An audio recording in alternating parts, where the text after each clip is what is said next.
Ura je 5:55 in čas je, da se v lepi ravni vrsti za kamero premaknemo v avtobus in zasedemo najboljši sedež. Še sreča, da so tudi sedežni okusi različni.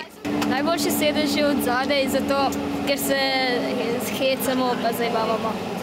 Najboljši sedež na avtobusu je tukaj spredaj, zaradi tega, ker se lahko tudi šoferjem pogovarjaš. Pa še razgled je spredaj boljši, a sedežni red večinoma določa tudi prijateljstvo in včasih celo simpatija.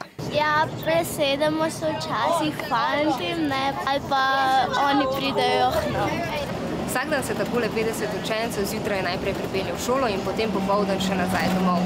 In tisti z Brezovega Dola morajo vsak dan na avtobusu preživeti več kot dobro uro. In v tem času se dogaja marsikaj. Karkoli delamo na telefonu, se sprehajamo. Pa ne vem, tudi mogoče se imamo kakšno hrano sabo, tudi mogoče jemo, tako da skrivaj. Popoldanska vožnja je tudi veliko bolj zabavna in glasna kot jutranja, ko marsikdo še malo podrema. Mladi pa tudi radi klepetajo z voznikom, ki pravi, da se z njimi zabava. Se pa včasih zgodi, da mora poskrbeti tudi za red. No, otroci, prosim, če se posedete, no?